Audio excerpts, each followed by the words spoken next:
Stephen on the mic. Yeah, urakoze David.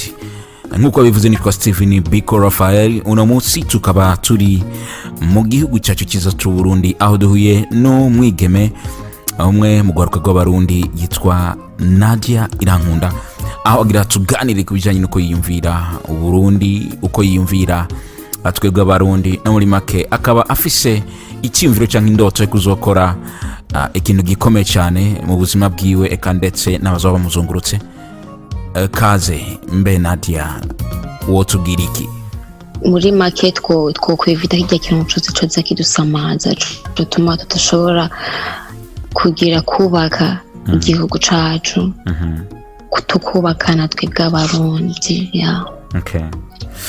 Nadia, jewe nakumenye bivanye nakumenye biciye kuri Facebook. Hari amajambo menshi wambwiye numva ku ruhande rw'iwanje yanyubatse cyane, bivanye abantu ntibashobora kumenya ngo twaganiriye iki, mugabo mu majambo wambwiye n'amajambo yankoze ku mutima amwe ndetse andaba ku gatwe k'iwanje cyangwa ku ruhande rw'iwanje. Kubera iki mumeze uko? Kubera iki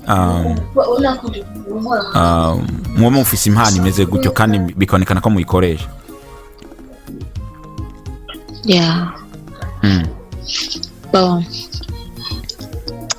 Yani hariho ikintu ushobora kuraba,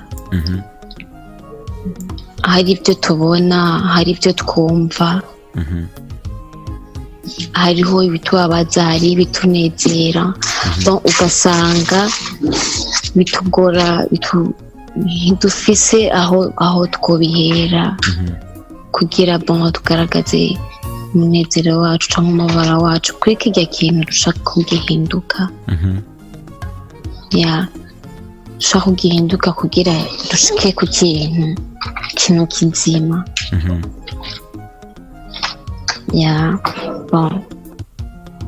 Yani twebwe turifuza ko nk'ugwaruka dushobora gukora ikintu gikomeye cyane ku gihugu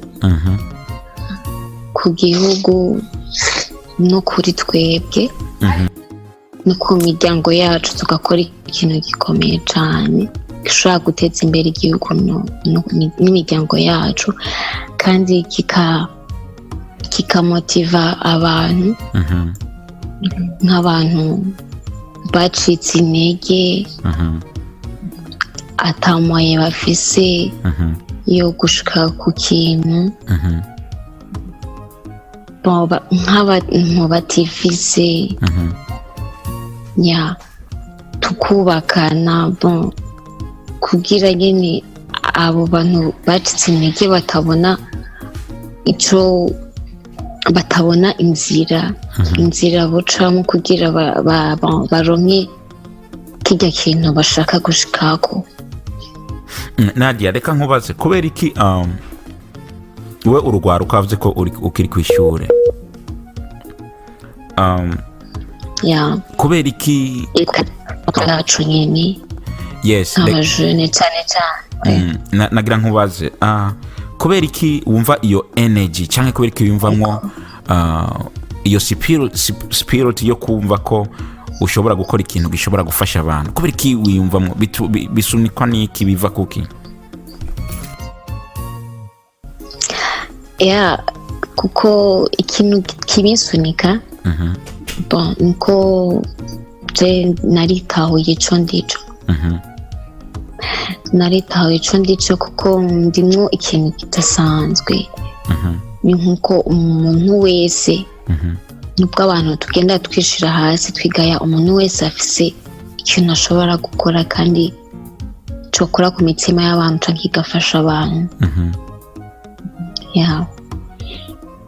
Ikintu kibintumamwo niko nitahuye justement ko nshobora gukora ikintu nyine kabisa, ikintu gikomeye, ko bishoboka, byose bishoboka kandi ndabishoboye, kandi n'abandi bose bo bishobora, gusa bakitahura mu bwa mbere icyo bari cyo kandi bakishyiramo ko byose bishoboka.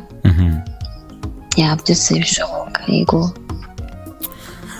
Nukuri ndashimye cyane kuba wewe wumva ati jewe numva ko nditahura, numva ko iki kintu gishoboka ku bandi bantu bugwaruka. Njemba muri Amerika, ariko narabaye hatandukanye no muri Amerika. Hari ugwaruka rwinshi rw'abarundi, kenshi dukunda kuba tuvuga ngo turabuze icyo dukora, turabuze agatahe, turumva ko bigoye, ugasanga bararangije amashuri ko bavuze ko kiri ku ishuri, ugasanga abantu bararangije amashuri baraho. Niki kintu ushobora kubwira ugwaruka rw'abarundi aho bava bakagera biza gushika bakumva Nadia irankunda?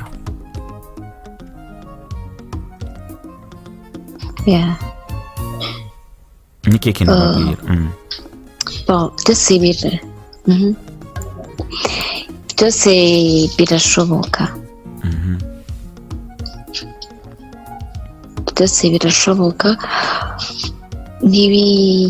Ego uri umunyeshuri, birashoboka.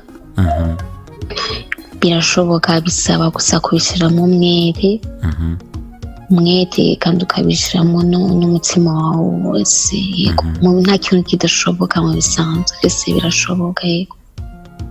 Wow, all is smart. Thank you. This is my voice, 24 hours.